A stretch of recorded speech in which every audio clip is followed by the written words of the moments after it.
Every day, we strive to do more and be the best versions of ourselves. It's not an easy task, but success is available for each of us.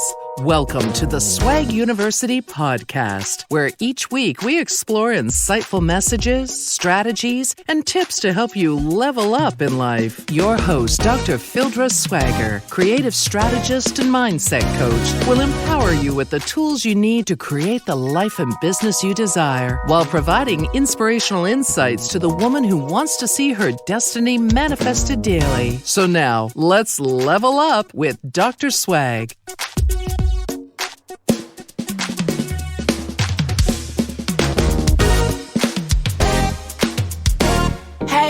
Everybody, it's your girl, Dr. Swag. I hope you are having a wonderful day. I most certainly am. You know, I love to be in the studio to have a conversation with you. As always, I have a great one for you today, but I want to remind you that today's episode is sponsored by Combined Expertise, which offers the Boss Chick Inner Circle Group. If you have not had the opportunity to check out the Boss Chicks, please do so by visiting combinedexpertise.com/bosschick. And in this program, we work with women to create the life of their dreams. It's time to wake up, girl. It is time to put your dreams into action to become the CEO of your own life. We look at how you align your intentions with value-based goals and to take action on them to get to the next level. So, as a sponsor, Combined Expertise, Boss Chicks Group Circle, which is the inner group circle, the inner coach, where we look at you from the inside out. Take a look and join us. This particular episode is going to blow your mind. I have a real boss chick with me. I have Dr. Lawanda Ford-Johnson. She is the CEO of the Mental Fitness Group. Now, Mental Fitness Group is an innovative private practice focusing on achieving mental health awareness and wellness. So, ladies, we're talking about self-care. We're talking about how, as women who are serving others, building our communities, doing all of the things that we believe are important, yet not having the time to give ourselves the energy and attention that we need. Now, Dr. Ford-Johnson is a licensed clinical psychologist. She is licensed in both Florida and Texas, and her sweet spot is I can't even say it today, y'all. She specializes. Her sweet spot is neuropsychology. She's completed internships in Trenton, New Jersey, at the Trenton Psychiatric Hospital. Then she went back to Texas. She's worked with veterans. She's worked with those with mental illness. She's provided services in this pandemic time through both telehealth care and in private practice. So I have a real treat for you ladies that we're going to look at what's on your mind and get fit with mental health fitness. How are you, Dr. Ford-Johnson? I'm well. I am so grateful to be here. Thank you for having me. Oh, it's a pleasure. I tell you, I know the audience is going to be served by this conversation. I've known you for years. You've known me and my baggage and my journey. So we're going to have a great conversation that I'm just going to let it all go because I know if a tear come or a smile comes, then I got the right doctor in the house with me today. Absolutely. Absolutely. You do. I'm excited to be here to, just share knowledge about mental health fitness. As you said before, I'm a licensed clinical psychologist and I'm the CEO of the Mental Fitness Group, and I started it with the passion and the desire to educate people, particularly women of color, about just being aware of your mental health, mental fitness. And so it's important for me to normalize mental health conditions, because one of the things that I've noticed is that women, particularly women of color, we have the highest risk of mental illness, and we are the least to get treatment. And so it's important because if we normalize mental health and mental conditions, then we're more apt to go get treatment. And so that's one of my goals of starting the mental fitness group, is to kind of do that. Why do you think that women and women of color are reluctant to get the mental health treatment that they need?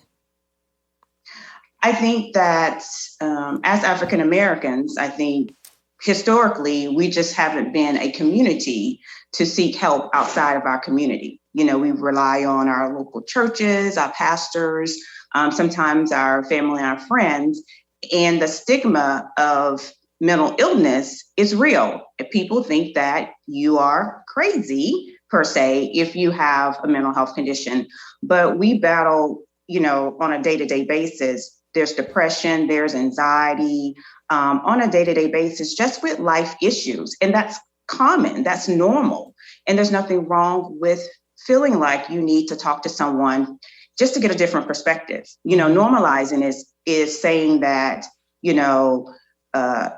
I just need someone else to give me a different perspective than the way I'm thinking right now. And that's okay. And that's what we do in the treatment process. We give you a different perspective of something that you may not have considered. With our years of expertise and how we know how the brain works and how behavior works, we're able to give you a different perspective.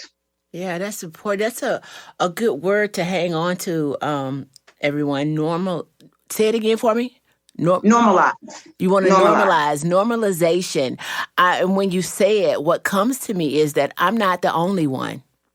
Correct. Right? I'm not the only one. And so it's not just me. And it's so often we do sink into depression, have anxiety around thinking, how did I get here? It's just me. I'm by myself in this.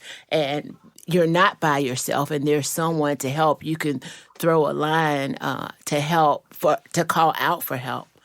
You said in the Black community, the African American community, is so true that often we've been raised with the mindset of seeking help in the church, praying it away, we're going to be all right, that type of thing. How do we look for a psychologist or a therapist or a counselor? And really, what's the difference that can help me with a particular issue? How do we select a mental health professional? That's a good question, because it is about the right fit. The therapeutic alliance is really important. I have a lot of patients that say to me that if they've gone to treatment before, that they changed therapists because they didn't believe that person was able to understand what they were going through. And I think for African Americans, it is important for us to have that person that can connect to our experience, because our experience is different than other races of color, or just in general. And so I think one of the ways to start can be going through your insurance provider, if you have an insurance provider, or asking your PCP. If you don't have insurance, then ask your PCP. And a PCP is? Primary care physician or provider. We get used to talking doctor language. Right. So yeah, your doctor, your primary care doctor that you go to. You can start there first. Or just Psychology Today is a website that lists all the psychologists, all of the mental health providers that are in your community. And so if you just go to Psychology Today and type in your zip code, wherever you live, they will pull up all of the therapists and providers in your community. And there is a difference between a therapist and a psychologist. Therapists, we do the same thing. So I'm not trying to minimize anyone's training. We do the same thing. A therapist is someone that just has a master's level degree of training. And a psychologist is someone like myself that's gone the extra mile and got a doctoral degree training. I see. So tell us about some of the difficulties that you've worked with your clients. And, as we think about this COVID and pandemic time, what is impacting some of the women that you've worked with, some of those difficult clients? I think that in general, women, because we are the backbones of usually our families, then we tend to process and deal with stress differently. And because of that, we are the caregiver for the kids. We're taking care of the husband, most of us are cooking. And so we have a lot of roles that we play.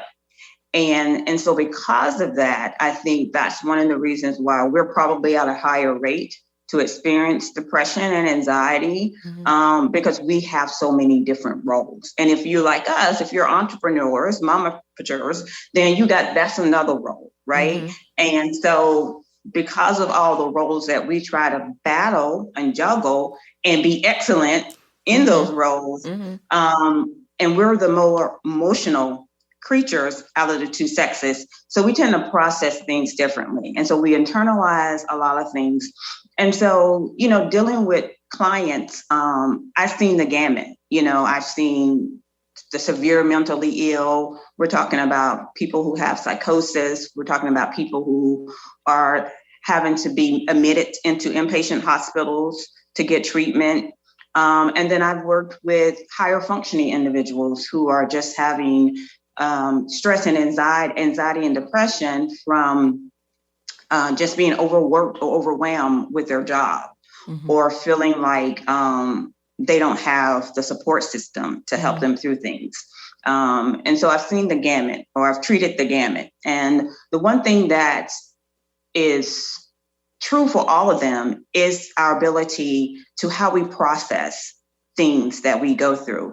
Our thoughts are directly connected to our emotions and our feelings, and those emotions and feelings are directly connected to our behavior. I'm a cognitive behavioral therapist, so I believe that connection is true. What you think about something, you internalize it, you feel it, and then those feelings and those emotions determine how you're going to respond, how you're going to behave. And so the challenge can be getting a person to change the way they're thinking. Right? We have this concept that's called automatic negative thoughts. And if you are prone to have negative thoughts, then you're going to have negative emotions, and then you're going to have negative behaviors. And so the challenge is to get people to be intentional, like you talked about earlier, to be intentional about looking at how we're thinking about things, how we're processing information about ourselves. And how we get those emotions regulated properly to where we're having the appropriate responses to situations. So I think that's the most challenging thing, is to get people to change. Yeah. You said high functioning individual. So I'm going to take a moment to be a little bit transparent, because I do think I'm a high functioning individual. But I'm doing a new thing, and it introduced a whole new level of stress. And, you've heard the quote, change your thoughts, you change your life, right? And so I've been an educator my whole life, and now I'm doing this new thing around podcasting and personal development. And I still feel like I'm an educator. I'm just educating a different audience. But COVID happened. And so now my teenagers are home, and I'm educating them. And my husband, who is an educator, is educating everybody else's kid from the house, or he was. He went back to school this year. So all of these things happened. And I'm like, okay, where am I in this? I'm taking care of everybody who's taking care of me. And the reason that I bring this up is sometimes we as a community forget to look after our strong friends. And our strong friends don't necessarily have the language or the willingness to be vulnerable enough to ask for the help, right? Correct. And so I had to take and find new strategies for myself. And so I'm going somewhere with this. And what I realized is, the first thing you said, I love the Lord. I have morning prayer every day. I have a Bible study that meets in the morning. It's great. But then I discovered meditation. And then meditation really allowed me to still myself, connect with myself, and realize what energy I had to give out and what energy I needed and what energy I needed to buffer. Does meditation come into psychology or therapy, or what's some useful strategies that these high power mompreneurs and entrepreneurs can use? Because I tell you, that's been a game changer for me, meditation. Yes, I would agree.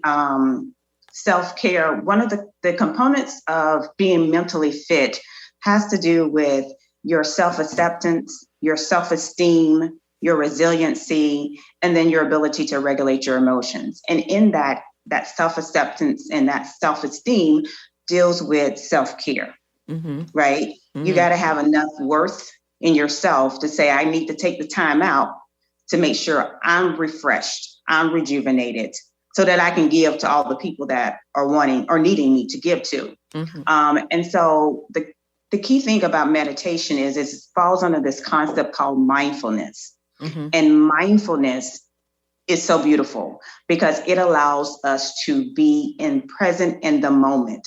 Part of depression and anxiety occurs because if you have depression, you're kind of stuck with your thoughts about past hurts, past failures, past woes, whatever.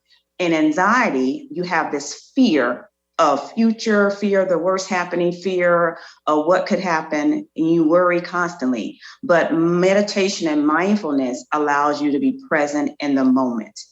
And so you're taking that time to just say, in this moment right now, I'm tuning out everything, all the noise, and I'm giving myself permission to have this present moment with myself. And that's what's important, because we allow a lot of distractions to happen in our lives, whatever they may be. And it takes away from our ability to have those mindful moments where we're just focusing on ourselves, our self-care, our self-love, our self-worth, and boosting our self-esteem.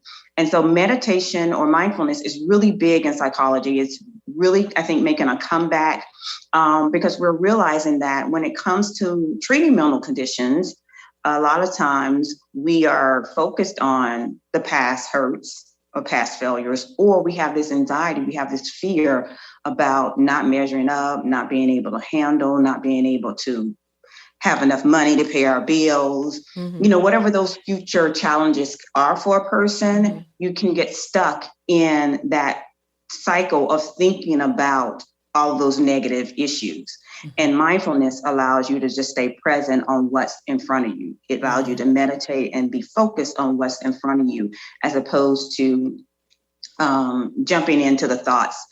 For example, a mindfulness technique can be like brushing your teeth. You're just taking the time to just enjoy brushing your teeth, listening to the water flow, feeling the taste of the toothpaste. Because when you're getting dressed, we're thinking about, okay, who I had to fix breakfast for, what clothes I'm going to wear. You don't have that time to think about enjoying just some peace and quiet in a moment before you start having all the distractors. And so, yes, meditation does help restore you to that moment where you can just focus and have some peace. That's great. It disrupts the chaos. Correct.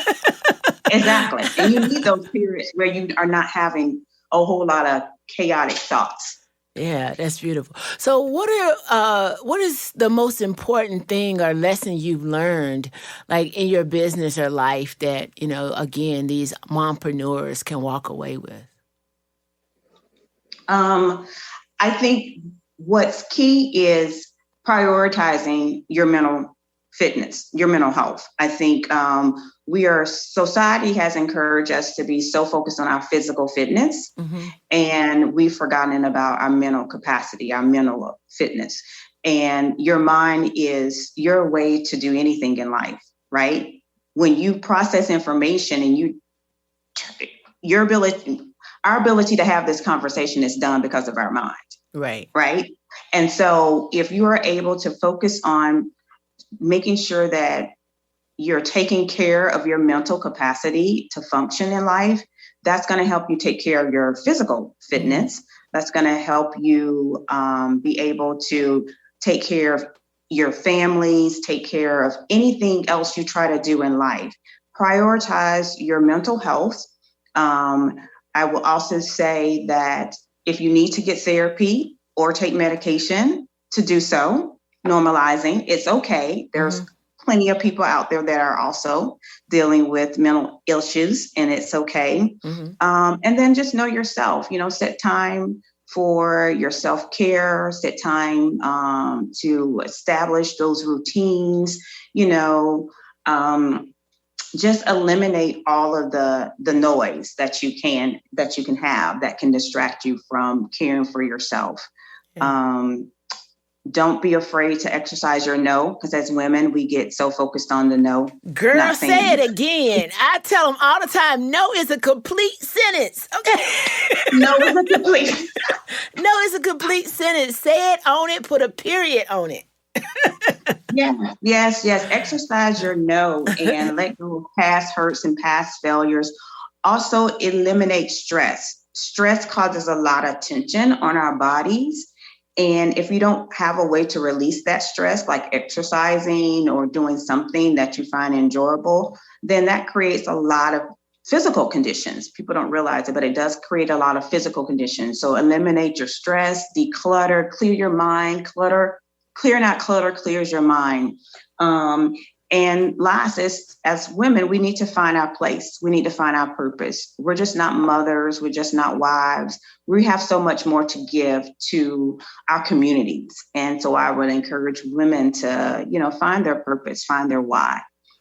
Oh, that's some powerful. That's really understanding that compelling why and getting started there. So you have started the mental fitness group to promote wellness through healthier minds and promoting health conditions.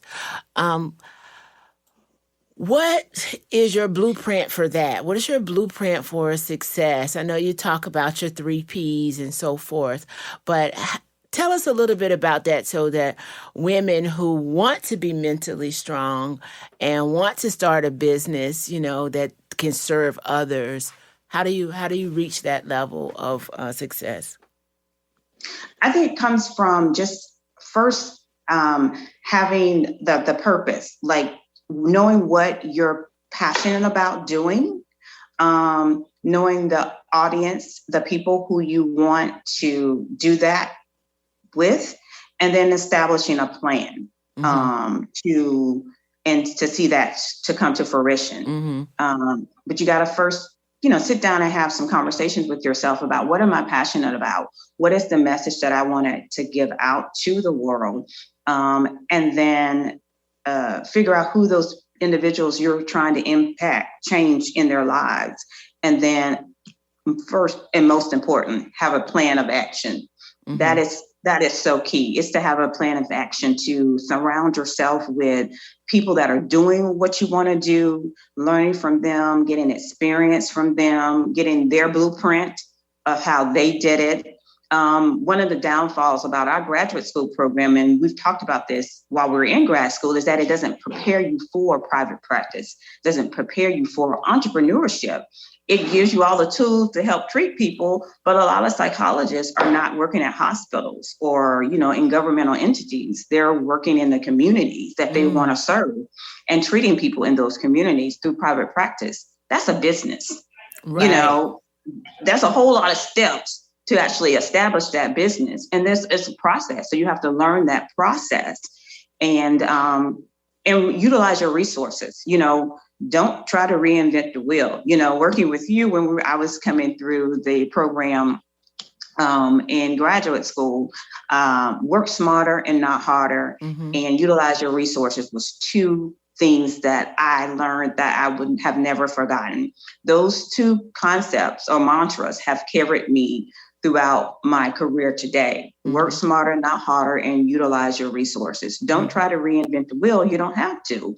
And utilize your resources. There are plenty of people that may be doing what you want to do. Lean on those people, lean on their expertise, and don't feel like you have to do it alone.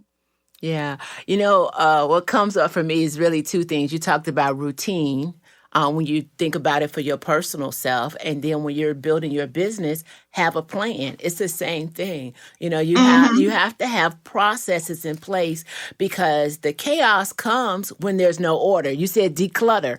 That's where the chaos comes from, when there's no order and things are going in all different type of directions. Yeah. Absolutely. Because we don't think that we have control over certain things. Like, people don't think that they have control of your thoughts. But if you can't control your thoughts, who can? I mean, I can't control the way you're thinking. You can't control the way I'm thinking. And so when we talk to patients about, trying to catch those negative thoughts, they're looking like, what do you mean? You have the ability to control your thoughts. You have the ability to control the direction of your life. You have the ability to decide where you're going to put your energy and efforts.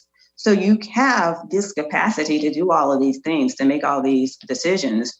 And so part of it is just empowering people to have the self-confidence that they can do it. And that's what part of therapy is, empowering people. Being a therapist, I'm able to have many hats. I can be a teacher, because I love educating about mental health and mental health conditions. Because if I explain to you how your depression is working, then you're better able to manage it, as opposed to just telling you have a major depressive disorder. That's a difference. Yes. And so it's about empowering them to make the change, to manage their condition. And the same thing in life. Mental health plays a part in how you process information, and that impacts your work, that impacts how you interact with people. And so you can empower people to feel like they can manage their condition or manage their life in general. And that's part of the therapy process, is to empower change or to empower self-advocacy. Oh, fantastic. Well, Dr. Lawanda Ford-Johnson, you have shared so much wisdom with us today. I mean, I can't imagine that anybody listening today will walk away with not having at least one strategy that they can implement for self-care and to get them to a place of peace. I thank you so much.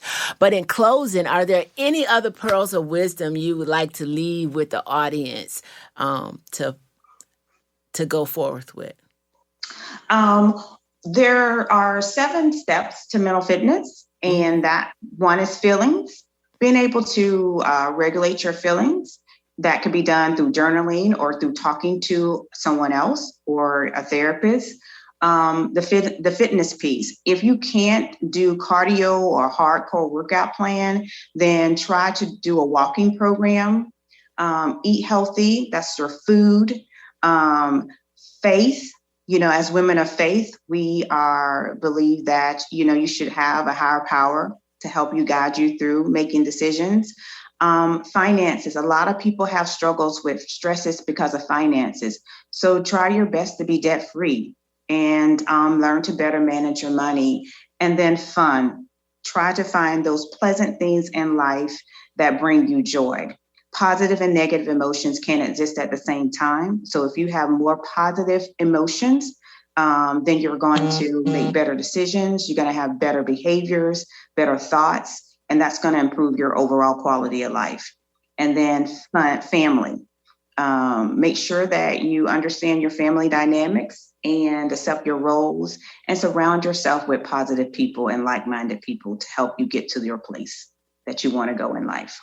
Oh, wow. Thank you so much, Dr. Ford-Johnson. It has been a pleasure to have you on the show today. I hope everyone is walking away with at least one kernel. And the kernel for me that I want to share or highlight is, remember, normalization. You're not in this alone. Right? It's not just you, which means you can reach out and get help. Dr. Johnson, for those in the Texas or the Florida areas where you practice, how can they find mental fitness? How can they find you? You can go on to Psychology Today. My advertisement is listed in psychologytoday.com, and you can type in my name, Lawanda Ford-Johnson, and it'll populate information about how you can send me a message if you're wanting to get therapy. Fantastic, guys. Don't be alone. Don't be out there. Get therapy, get the medication, get the support that you need for your mental health condition. Women, it's all about self-care. We are the backbones of our families. We are the backbones of our communities. So let's take care of ourselves and one another. Thank you so much for listening today. And remember, always stay blessed to be a blessing. It's your girl, Dr. Swag. Until next time, peace, love, and happiness. Glad you joined our conversation. For more Swag University episodes, subscribe on iTunes and help us level up by leaving a 5-star review. For more information and free resources, visit our website at swaguniversity.com with 2 G's. That's SWAGG University.com. Also, follow us on Facebook, Instagram, and Twitter to keep the conversation going. Until next time, we hope this